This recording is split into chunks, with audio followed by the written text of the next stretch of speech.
Advocate Padmakumar, atom ബോംബിൽ ഞെട്ടിയോ? ഇപ്പോൾ ഞെട്ടിത്തെരിച്ചിരിക്കുകയാണെന്നാണ് പറയുന്നത്. നോക്കൂ, രാഹുൽ ഗാന്ധിയാണ് പറഞ്ഞത് ഞാനൊരു ആറ്റം ബോംബ് ഇടാൻ പോവുകയാണ്, എല്ലാവരും ഞെട്ടിത്തെറിക്കുന്നു. ആ ആറ്റം ബോംബ് ഇടലിൻ്റെ ഭാഗമായിട്ട് തന്നെയല്ലേ ഇപ്പോൾ തൃശ്ശൂരിലെ ജനപ്രതിനിധി സുരേഷ് ഗോപിയെ പിടിച്ചിരിക്കുന്നത്, ഉന്നം വെച്ചിരിക്കുന്നത്? ഇതിൽ ഒരു രാഷ്ട്രീയ മര്യാദ കോൺഗ്രസിൻ്റെ നേതൃത്വത്തിലിരിക്കുന്ന രാഹുൽ ഗാന്ധി മുതൽ നിയാസ് വരെ ഇല്ല. ഒരു ഇന്ത്യയുടെ പ്രധാനമന്ത്രിയെ എതിരെ ഉപയോഗിച്ച ഒരു തെരഞ്ഞെടുപ്പ് പ്രക്രിയ നടത്തുന്നത് ഇന്ത്യയുടെ ഒരു ഭരണഘടനാ സ്ഥാപനമാണ്. അതിൽ തെറ്റോ ശരിയോ ഉണ്ടെന്ന് ആർക്കെങ്കിലും ആരോപണമുണ്ടെങ്കിൽ അത് ചൂണ്ടിക്കാണിക്കുന്നത് തെറ്റില്ല. പക്ഷേ രാഹുൽ ഗാന്ധി മുതൽ ഈ നിയാസ് വരെയുള്ള ആളുകൾ ഇന്ത്യയുടെ പ്രധാനമന്ത്രി ഉപയോഗിച്ച ഭാഷ നിങ്ങൾ കേട്ടല്ലോ. ഇത് തന്നെയാണ് ഈ കോൺഗ്രസിൻ്റെ സംസ്കാരം, അവരുടെ പ്രവൃത്തിയും. ഈ രാജ്യത്തെ അപമാനിക്കുക എന്നുള്ള, ഭരണഘടനാ സ്ഥാപനങ്ങളെ അപമാനിക്കുക എന്നുള്ളത് തന്നെയാണ് ഇവിടെ നടന്നുകൊണ്ടിരിക്കുന്നത്. അതിൻ്റെ ഒരു ഭാഗമായിട്ടാണ് ഇപ്പോൾ ആറ്റം ബോംബെന്ന് പറഞ്ഞിട്ട് മാലപ്പടക്കത്തിൻ്റെ എഫക്റ്റ് പോലും ഇല്ലാത്ത ഒരു ആരോപണം ഉന്നയിച്ചിട്ട് ഇപ്പോൾ ഇളിഭ്യനായിരിക്കുകയാണ്. ഇത് പരാജയം, ഈ തെരഞ്ഞെടുപ്പിൽ ഒരു രാഷ്ട്രീയ കക്ഷിയെ പരാജയപ്പെടുത്തുക എന്നുള്ളത് രാഷ്ട്രീയ പ്രവർത്തനം നടത്തിയിട്ടാണ്. തെരഞ്ഞെടുപ്പിൽ പരാജയപ്പെടുമ്പോൾ ഇത്തരത്തിലുള്ള ബാലിശങ്ങളായ ആരോപണങ്ങൾ ഉന്നയിച്ചിട്ടാണ് മുന്നോട്ട് വരുന്നത്. അദ്ദേഹം അനിൽ നമ്പ്യാർ ഉന്നയിച്ച ചോദ്യത്തിലേക്ക് ഞാൻ വരാം. അതിനിടയ്ക്ക് ഞാൻ വേറൊന്ന് നിയാസിനോടൊന്ന് ചോദിച്ചോട്ടെ. ഇപ്പോൾ പറഞ്ഞല്ലോ സുരേഷ് ഗോപിക്ക് 2 സ്ഥലത്ത് വോട്ടുണ്ടായ ഭയങ്കര തെറ്റാണ്, അങ്ങനെയാണ് ഇങ്ങനെയാണ്, അതുകൊണ്ട് രാഷ്ട്രീയ മാന്യത കാണിക്കണം എന്ന് അദ്ദേഹം പറഞ്ഞല്ലോ. ഞാനൊന്ന് ചോദിക്കട്ടെ, ഞാൻ നിയാസിനോട് ചോദിക്കുകയാണ്. ആലപ്പുഴ ജില്ലയിൽ ചെന്നിത്തല തൃപ്പരുത്തറ പഞ്ചായത്തിൽ 16-ാം നമ്പർ വാർഡിലെ സീരിയൽ നമ്പർ 440 മുതൽ 444 വരെയുള്ള ആ വോട്ടർ ലിസ്റ്റ് ഒന്ന് എടുത്ത് പരിശോധിച്ച് നോക്കണം. ഇപ്പോഴുള്ള വോട്ടർ ലിസ്റ്റ് ഒന്ന് പരിശോധിച്ച് നോക്കണം. നിങ്ങളെ പ്രിയപ്പെട്ട രമേശ് ചെന്നിത്തലയുടെയും കുടുംബത്തിൻ്റെ ഭാര്യ, മക്കൾ ഉൾപ്പെടെയുള്ള ആളുകളാണ്. ഞാൻ ഒന്നുകൂടി പറയാം. Serial number 440, 41, 42, 43, 44. അവസാനം 44 രമേശ് ചെന്നിത്തലയാണ്. നിങ്ങളത് പരിശോധിച്ച് നോക്കണം. നിങ്ങൾ ഈ സുരേഷ് ഗോപിക്കെതിരെ പറഞ്ഞ ഒരു അളവുകളുണ്ടല്ലോ, അതൊന്ന് രമേശ് ചെന്നിത്തലയുടെ പുറത്ത് വെച്ചൊന്ന് അളന്നു നോക്കണം. അതേസമയം ആലപ്പുഴ ജില്ലയിലെ ഹരിപ്പാട് മുനിസിപ്പാലിറ്റിയിലെ വാർഡ് നമ്പർ 29 ഡാണാപ്പടി വാർഡിലെ, അതായത് അതിൽ സീരിയൽ നമ്പർ 987 മുതൽ 991 വരെയുള്ള രമേശ് ചെന്നിത്തലയുടെ കുടുംബ അംഗങ്ങളുടെ പേരാണ് ഇതിലുള്ളത്. ഈ പറഞ്ഞ സുരേഷ് ഗോപി ഇവിടെ നിന്ന് ചേഞ്ച് ചെയ്തിട്ട് തൃശ്ശൂരിൽ പോയി വോട്ടർ ലിസ്റ്റിൽ പേര് ചേർത്തത് വലിയ അപരാധമായി, ജനാധിപത്യ വിരുദ്ധമാണ് എന്നൊക്കെ നിങ്ങൾ പറഞ്ഞപ്പോൾ ഈ 2 നമ്പരും നിങ്ങളൊന്ന് പരിശോധിച്ച് നോക്കിയിട്ട് നിങ്ങളുടെ നേരത്തെ പ്രതിപക്ഷ നേതാവായിരുന്ന രമേശ് ചെന്നിത്തല, കോൺഗ്രസിൻ്റെ സമന്വിതനായ നേതാവിനും നേതാവിൻ്റെ കുടുംബത്തിനും ഭാര്യയ്ക്കും മക്കൾക്കും വോട്ടുണ്ടോ എന്നുള്ളത് പരിശോധിച്ച് നോക്കണം. അപ്പോൾ നിങ്ങൾ സുരേഷ് ഗോപിയുടെ തോളിൽ വച്ചിട്ടുള്ള ഒരു അളവുകളുണ്ടല്ലോ, അതൊന്ന് രമേശ് ചെന്നിത്തലയുടെ ശരീരത്തിൽ ഒന്ന് ചാരി നോക്കി പരിശോധിച്ച് നോക്കണം. അപ്പോൾ ബാലിശങ്ങളായ ആരോപണങ്ങൾ ഉന്നയിച്ച് പരാജയം മറച്ചു വെക്കുന്നതിന് വേണ്ടിയിട്ടുള്ള ശ്രമങ്ങൾ ഇങ്ങനെ നടത്തുന്നത് ഒരു രാഷ്ട്രീയ പ്രസ്ഥാനത്തിന് ഭൂഷണമല്ല. പിന്നെ നിങ്ങൾ പറഞ്ഞ സുരേഷ് ഗോപിയെ ജയിച്ചു, അപ്പോൾ ആദ്യം പറഞ്ഞ എന്താ? അന്ന് പറഞ്ഞത് പൂരം കലക്കിയാണ് സുരേഷ് ഗോപി ഈ തെരഞ്ഞെടുപ്പിൽ ജയിച്ചത് എന്നുള്ളതാണ്. അന്ന് നിങ്ങളുടെ സമുന്നതനായ നേതാവ് കെ മുരളീധരൻ എന്താ പറഞ്ഞത്?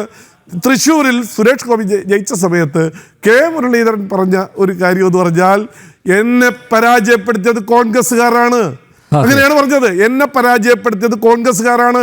അന്ന് നിങ്ങൾക്ക് ഇതൊന്നും മനസ്സിലാക്കില്ല. ഞാൻ വോട്ടർ ലിസ്റ്റ് എങ്ങനെയാണ് തയ്യാറാക്കുന്നത് പിന്നീട് വരാം. പക്ഷേ ഇത്തരത്തിലുള്ള രാഷ്ട്രീയ ആരോപണങ്ങൾ ഉന്നയിക്കുമ്പോൾ ഞാനൊന്ന് പ്രിയപ്പെട്ട നിയാസിനോട് ഒന്ന് ചോദിച്ചോട്ടെ. കഴിഞ്ഞ തെരഞ്ഞെടുപ്പിനേക്കാൾ 2019 തെരഞ്ഞെടുപ്പിനേക്കാൾ 2024 തെരഞ്ഞെടുപ്പിൽ ഏകദേശം 46,000 വോട്ടിൻ്റെ അധിക പോൾ ചെയ്തിട്ടുണ്ട്. തൃശ്ശൂരിൽ 46,000-ഓളം വോട്ട് 2019 2024 പോൾ ചെയ്തിട്ടുണ്ട്. അതേസമയം കോൺഗ്രസ് പാർട്ടിക്ക് 86,000 വോട്ടിൻ്റെ കുറവ് വന്നിട്ടുണ്ട്. അപ്പോൾ 2019 കോൺഗ്രസിന് അനുകൂലമായി വോട്ട് ചെയ്തതിനേക്കാൾ 2024 86,000 വോട്ട് കുറവ് വന്നിട്ടുണ്ട് എങ്കിൽ ഞങ്ങൾ വോട്ട് കൂടുതൽ ചേർത്തിട്ടുണ്ടെങ്കിൽ ഞങ്ങൾക്ക് കൂടും. പക്ഷെ നിങ്ങൾക്ക് കുറഞ്ഞത് എങ്ങനെയാ? നിങ്ങൾ ജനങ്ങളുടെ മുന്നിൽ, പൊതുജനങ്ങളുടെ മുന്നിൽ പറയേണ്ടത് 86,000 വോട്ടിൻ്റെ കുറവ് 2019 നിന്ന് 2024 ഉണ്ടായിട്ടുണ്ട് എന്ന് പറഞ്ഞാൽ 2019 നിങ്ങൾക്ക് വോട്ട് ചെയ്ത 86,000 ആളുകൾ തിരിച്ച് വോട്ട് ചെയ്തിട്ടുണ്ട്. നിങ്ങൾക്കെതിരായി, കെ മുരളീധരനെതിരായി, UDF-നെതിരായി ഈ തെരഞ്ഞെടുപ്പിൽ വോട്ട് ചെയ്തിട്ടുണ്ട്. ഇത് നിങ്ങൾ ഞങ്ങൾ കള്ളവോട്ട് ചേർത്തതുകൊണ്ടാണോ? കള്ളവോട്ട് ചേർത്തെങ്കിൽ ഞങ്ങൾക്ക് കൂടുതൽ കിട്ടാം. പക്ഷെ നിങ്ങൾക്ക് കിട്ടിക്കൊണ്ടിരുന്ന വോട്ട് എങ്ങനെയാണ് കുറയുന്നത്? നിങ്ങളെ ആരെങ്കിലും ഞങ്ങൾ ഡിലീറ്റ് ചെയ്തതായിട്ട് നിങ്ങൾ പരാതിപ്പെട്ടിട്ടുണ്ടോ? പരാതി പറഞ്ഞിട്ടുണ്ടോ ഇന്ന് വരെ പൊതുസമൂഹത്തിൻ്റെ മുന്നിൽ? അപ്പോൾ ഇങ്ങനെ ഉണ്ടയില്ല വെടിവെക്കരുത്. നിങ്ങളെ ജനങ്ങൾ മടുത്തിരിക്കുകയാണ്. നിങ്ങളുടെ ദേശീയ തലത്തിൽ തന്നെ ഈ നിങ്ങളെടുക്കുന്ന രാജ്യദ്രോഹപരമായ നിലപാട് ഭാരതത്തെ അപമാനപ്പെടുത്തുന്നതിന്, വിദേശ രാജ്യങ്ങളിൽ ഇന്ത്യയുടെ ഇമേജിനെ ഇടിച്ചു താഴ്ത്തുന്നതിന് വേണ്ടിയിട്ടുള്ള ബോധപൂർവമായ ശ്രമം നിങ്ങളുടെ അഖിലേന്ത്യാ നേതാവ് മുതൽ നിങ്ങളുടെ ഈ താഴെയുള്ള നേതാക്കന്മാരെ വരെ ശ്രമിക്കുന്നുണ്ട്. പിന്നെ വോട്ടർ പട്ടികയിൽ പേര് കൂടുതൽ ചേർത്തു എന്ന് പറഞ്ഞു. എന്താണ് വോട്ടർ പട്ടികയിൽ എങ്ങനെയാണ് വോട്ട് ചേർക്കുന്നതൊക്കെ എല്ലാവർക്കും അറിയാം.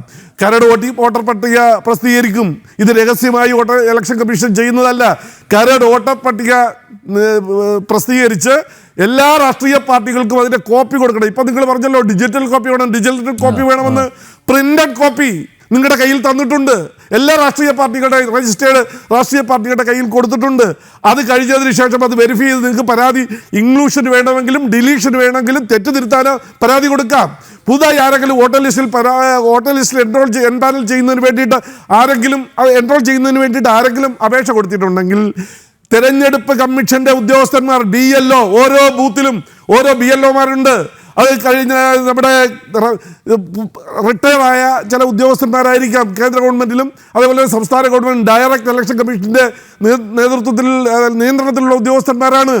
അതിൽ സൂപ്പർവൈസ് ചെയ്യുന്നതെല്ലാം ഭൂരിപക്ഷവും റവന്യൂ ഡിപ്പാർട്ട്മെൻറ്റിലെ ഉദ്യോഗസ്ഥന്മാർ, കളക്ടർ ഉൾപ്പെടെ ഉള്ള ആളുകളാണ്.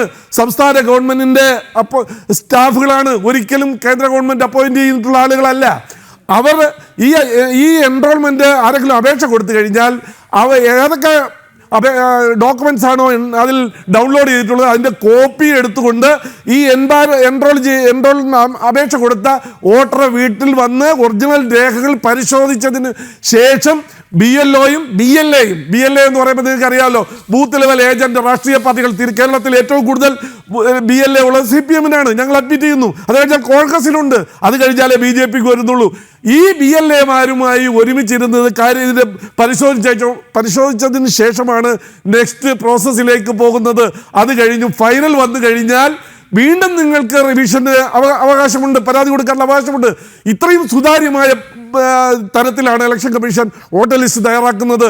നിങ്ങൾക്ക് എപ്പോൾ വേണമെങ്കിലും പരിശോധിക്കാം, എവിടെ വെച്ച് വേണമെങ്കിലും പരിശോധിക്കാം, വീട്ടിലിരുന്ന് പരിശോധിക്കാം, നമ്മുടെ വില്ലേജ് ഓഫീസിൽ പോയി പരിശോധിക്കാം, പഞ്ചായത്ത് ഓഫീസിൽ പോയി പരിശോധിക്കാം, കളക്ടറേറ്റിൽ പോയി പരിശോധിക്കാം. ഇതിനെല്ലാം സൗകര്യം ഉണ്ടാക്കി ഫൈനൽ വോട്ടർ ലിസ്റ്റ് പ്രസിദ്ധീകരിച്ചതിന് ശേഷം ഇപ്പോൾ വന്ന് പറയുന്നത് BJP കള്ള വോട്ട് ചെയ്താണ് ജയിച്ചത്, വോട്ട് മോഷ്ടിച്ചു എന്നാണ്. ഞാൻ ഒന്ന് ചോദിക്കട്ടെ നിയാസെ, ഈ പുതുതായി എൻറോൾ ചെയ്തിട്ടുള്ള വോട്ടർമാരെല്ലാം BJPക്കാണ് വോട്ട് ചെയ്തത്. നിങ്ങൾ എവിടെ നിന്നാണ് പഠിച്ചത്? ഏത് രേഖയുടെ അടിസ്ഥാനത്തിലാണ് നിങ്ങൾ ഈ ആരോപണം ഉന്നയിക്കുന്നത്? ഏതെങ്കിലും തെരഞ്ഞെടുപ്പ് കേസിൽ അല്ലാതെ ഏതെങ്കിലും ഈ വോട്ട് ചെയ്തിട്ടുള്ള ബാലറ്റ് പേപ്പർ വീണ്ടും പരിശോധിക്കുന്നുണ്ടോ? അങ്ങനെ പരിശോധിച്ചാൽ തന്നെ നമുക്ക് ശാസ്ത്രീയമായി പരിശോധിക്കാതെ ഇത് ആർക്കാണ് വോട്ട് ചെയ്തതെന്ന് അറിയാൻ കഴിയുമോ? പിന്നെ നിങ്ങൾ എങ്ങനെയാണ് വോട്ട് മോഷിച്ചു എന്ന് പറയുന്നത്? നിങ്ങൾ പറഞ്ഞല്ലോ ഇപ്പോൾ 30-40 സീറ്റിൽ BJP വോട്ട് മറിച്ചത് കൊണ്ടാണ് BJP അധികാരത്തിൽ വന്നത്.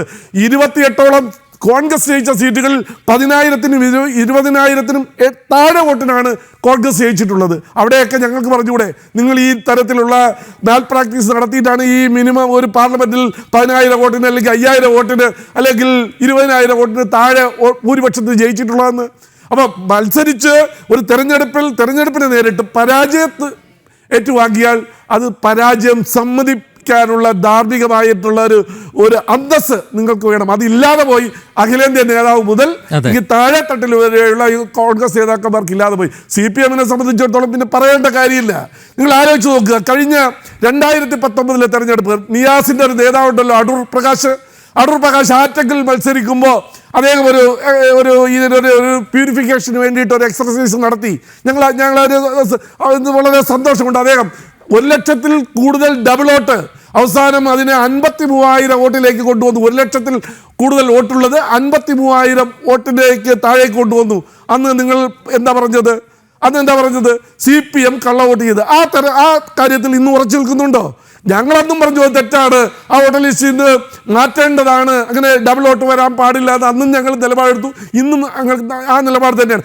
നിങ്ങൾ അന്ന് പിണറായി വിജയൻ അല്ലെങ്കിൽ സമ്പത്തിന് വേണ്ടിയിട്ടാണ് ആ രീതിയിൽ ഈ ഇലക്ഷൻ മാനിപ്പുലേഷൻ വോട്ടർ ലിസ്റ്റിൽ മാനിപ്പുലേഷൻ നടത്തിയിട്ടുള്ളതെന്ന് പറയാം. ഇപ്പോൾ കുറച്ച് പറയൂ. നിങ്ങൾ അങ്ങനെ പറയുമെങ്കിൽ, ഈ പറയാൻ നിങ്ങൾ ധൈര്യം കാണിക്കുമെങ്കിൽ, ഈ നിങ്ങൾ പറയുന്ന ആ നേതാവ് ഒരുമിച്ചാണ് ഡൽഹിയിൽ ഒരുമിച്ചിരിക്കുന്നത്.